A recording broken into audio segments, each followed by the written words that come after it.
Hello and welcome back to my channel. This is part one in a two-part series where I will discuss alternatives to dealing with debt when you are low income and living on federally protected income. I'll discuss debt, bankruptcy, and debt settlement in part one, and in part two I will discuss the steps involved when a creditor files a lawsuit, how your income is protected, and what to do about garnishment notices. At the end of part two, I'll share with you a wonderful resource to help you through the entire process. Now let's get started with part one. Low-income seniors and people with disabilities often have crippling debt which they have difficulty repaying. This causes a lot of stress and worry. Low-income seniors and people with disabilities shouldn't have to stress over unpaid credit card bills, debt collector calls and letters, lawsuits over debt, going to court, getting judgments, threats to take property to cover unpaid debt, and even unpaid taxes. Proper knowledge will give you the power to keep these fears at bay. Over 28% of people in the U.S. live under 200% of the poverty line, and nearly 50% of seniors live under 200% of the poverty line. Working age adults with disabilities are almost twice as likely to have income below 200% of the poverty line compared to adults without disabilities. And many people in these demographics have debt they can't afford to pay. This should show you that if you are facing problems with debt, you are not alone. Many seniors retire owing credit card debt, which they intended to pay off, but in addition to mortgage payments or rent, food and utilities, they experience other setbacks like the high cost of medicine. They find themselves in a situation where they can no longer pay back those debts. You may be worried about getting sued and having to go to court, worried about someone taking money out of your bank account or coming to take your property.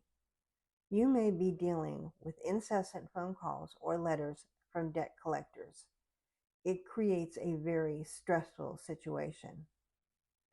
Usually the situation goes like this. You have $20 left in your bank account at mid-month, and you've paid for all the necessities to keep a roof over your head, to keep you fed, and to get the medicine you need.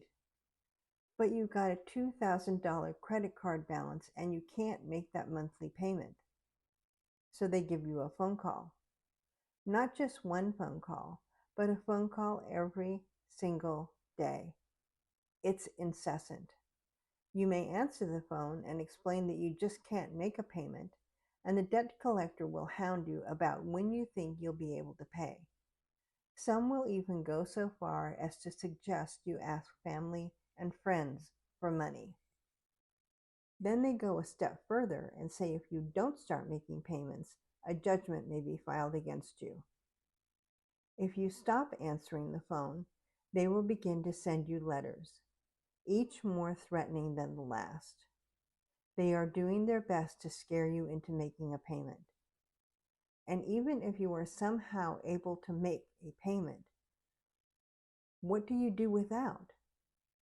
Food, medicine, get behind on your mortgage? It's a vicious cycle that you can't seem to get out of. You can't work and you don't have anything worth selling, and there's no way to find any extra money. Let's start with step one, stopping the phone calls and letters. The Fair Debt Collection Practices Act is the primary federal law that governs debt collection practices.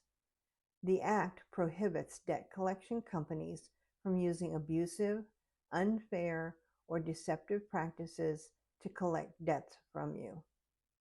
Debt collectors include collection agencies, debt buyers, and lawyers. You can take control of this situation by writing a letter to the debt collector asking them to stop contacting you. You can tell them not to contact you by phone or mail unless they plan to take a specific action like filing a lawsuit. When you send a letter, keep a copy for yourself. You should also consider sending the letter by certified mail with a return receipt. That way you'll have record the collector got it. Once they receive the letter, they must stop contacting you. If the primary creditor, let's say Capital One Bank, hands your debt over to a debt collection agency or they sell it to a debt buyer, you must send a separate letter to that entity. I have included a sample letter in the description below, which you can use. So at this point, you've stopped the debt collectors from calling or writing you. Now, what do you do about handling that debt? Just because the calls have stopped does not mean that the debt has gone away. What about filing for bankruptcy? Filing for Chapter 7 bankruptcy is a valid tool for handling debt you are unable to pay. You do not need to hire an attorney to file for bankruptcy. Every bankruptcy court has all the documents available online for you to download and use. There are numerous books and videos which can help guide you through the process. There are a lot of documents involved, which must be completed correctly and filed correctly. You will have to pay a filing fee, which I believe is currently $338. You will have to pay for and complete a credit counseling course online, both before and after you file for bankruptcy. That cost would be about $60 to $70. It is possible to do this without an attorney, but it is a process that requires attention to detail, a lot of paperwork, and knowing what to do if your filing is challenged, and it will cost you about $400. If you choose to file for bankruptcy, investigate what is involved in filing on your own. If you decide to hire an attorney, just remember that you will have to pay attorney's fees, which will be upwards of $1,000. A Chapter 13 bankruptcy, which allows you to pay off your debts, might be more expensive, and if you are below the median income for your state, and if you're watching this video, you probably are, you may only be given 36 months to pay off all that debt, and that payment can put you into utter poverty that's worse than where you are now. Okay, if you're unsure about filing for bankruptcy, what about working with a debt management settlement company or a counseling company?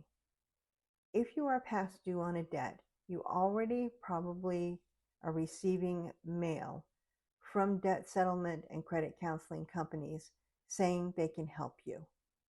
Should you consider them? These companies will tell you that they can settle your debt. Yes, they may be able to get the creditor to agree to settle for less than you owe, but there are no guarantees.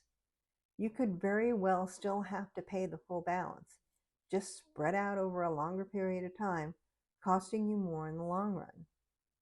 The debt settlement company will determine how much you can afford to pay every month. Reputable companies will turn you away if they determine you don't have enough income to cover your basic expenses and make a bare minimum payment. And let's be honest, you probably already know whether or not you can even do that. But if you would like to find a reputable debt settlement company and run the numbers by them, that is typically free to do. If they do determine you can make a payment, whatever payment schedule they put you on top of that payment, you will be charged a monthly fee for their services, even if they aren't able to negotiate the debt down. So if you're left owing the same amount for the debt, plus the monthly fee, how does that benefit you? Your monthly payment may be less than what you would have been paying on your own, but it will still be extended over a longer period of time, costing you more in the long run. Okay, a debt settlement company may say they can negotiate a lower interest rate. That might help some people, but for someone who is struggling just to take care of the bare necessities, that lower interest rate does nothing to change the picture. But what about your credit score? Won't working with a debt settlement company help you raise your credit score? It might, But consider that a good credit score is only important if you are planning on making a major purchase like a home or a car. Most people receiving Social Security or veterans benefits aren't looking to make such a purchase, and a high credit score isn't necessary. If you are concerned about raising your credit score, I will provide some information regarding possible solutions at the end of part 2 in this series.